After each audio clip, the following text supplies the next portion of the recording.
Now I want to look at the legal responsibilities of fire risk assessors. Now, as with members of all of the professions, a fire risk assessor could have potential legal liabilities in a number of ways. For example, they have a criminal responsibility. A breach of a legal responsibility covered by criminal law could lead to prosecution, and if found guilty, this could result in large fines and/or potentially a prison sentence. And they also have a civil liability, in other words, a breach of duty of contract. Firstly, let's look at criminal liabilities.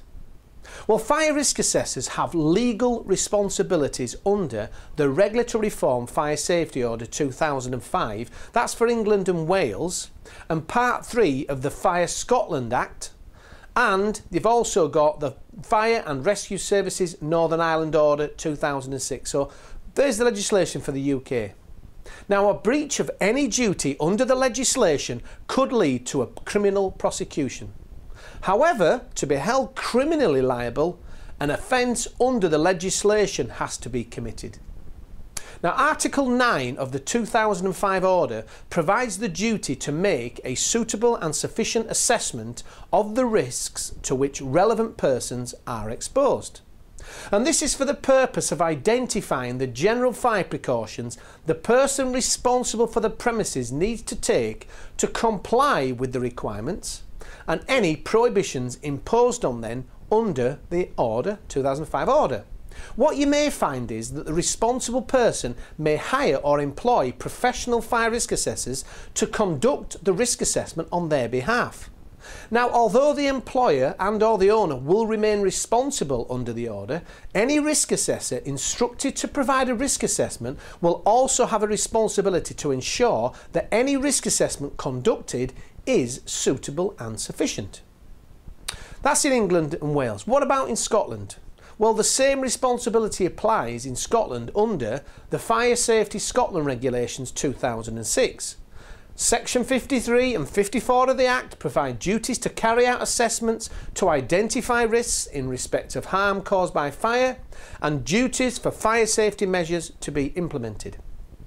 The same principle applies in Northern Ireland under Part 3 of the Fire and Rescue Services Northern Ireland 2006 and the Fire Safety Regulations Northern Ireland 2010. So basically the requirements are covered by all in the United Kingdom. Now, Article 5.3 of the RRFSO provides a duty on persons other than persons responsible to comply with the order to the extent that they have control of the premises. In other words, if a fire risk assessor has control of the premises to the extent that they will be conducting a fire risk assessment of the premises, they will be responsible to that extent. In other words, they are responsible for the fire risk assessment.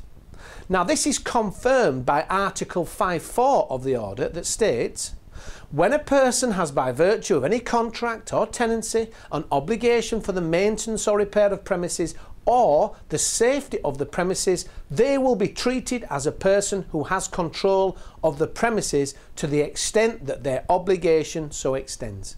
Now, in the case of a professional fire risk assessor, they will either be employed or contracted to undertake a risk assessment which is for the safety of the premises.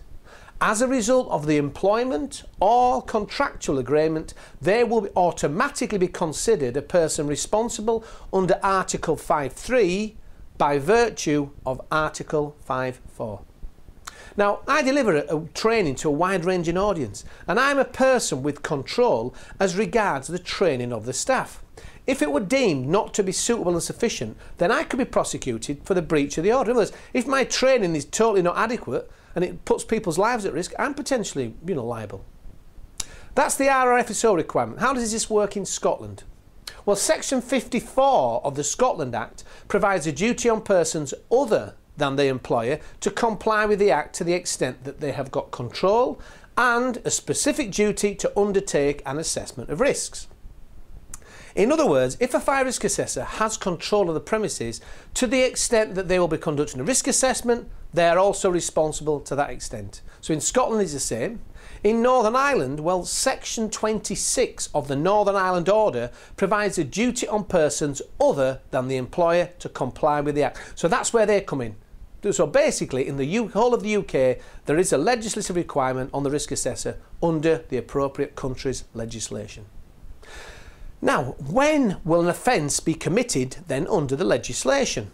Well, in England and Wales, it comes under Article 32(1) of the order, where it is an offence for any person mentioned in Article 5(3), and thus any fire risk assessor, to fail to comply with Articles 8 up to 22, where that failure places one or more relevant persons at risk of death or serious injury in the case of fire. In other words, if a fire risk assessor carries out a fire risk assessment for a premises and that risk assessment is not suitable sufficient, as required by Article 9 of the order, they will be committing an offence if that failure places one or more relevant persons at risk of death or serious injury in case of fire. Don't forget that the fire risk assessment is at the heart of our legislation, and its purpose is to identify the required general fire precautions the person responsible for the premises needs to take to comply with the requirements and prohibitions imposed under the RRFSO. Now, if the fire risk assessor fails to identify a required fire precaution, and the absence of it could therefore potentially place people at risk in case of fire. Couldn't it? Now, what are the penalties for failure to comply? Well, if it's held in a magistrate's court, it's up to a £5,000 fine. If it goes up to a Crown Court, it's an unlimited fine and you could actually go to prison. In Scotland, it's a £20,000 fine and it could lead to a prison up to 2 years. In Ireland, £5,000 fine or up to 2 years of fine or even both. So that's what it is. What is the situation with corporate liability? In other words, companies and their directors.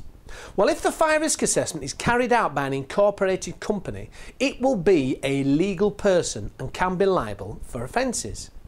Now, if an offence is committed by an incorporated company and it's proved to have been committed with their consent or to be attributable to any neglect on the part of any director, manager, secretary or other similar officer of that body corporate, then this situation, they, as well as the body corporate, will be guilty of an offence and can be prosecuted under the appropriate country's legislation. Ultimately, all those responsible for carrying out fire risk assessments, be it an individual, a body corporate or any director, manager, secretary or anyone, could potentially be liable for offences under the order or act if the risk assessment is deficient and creates this risk of death or serious injury in the case of a fire. So that covers the legislative responsibilities for the fire risk assessor.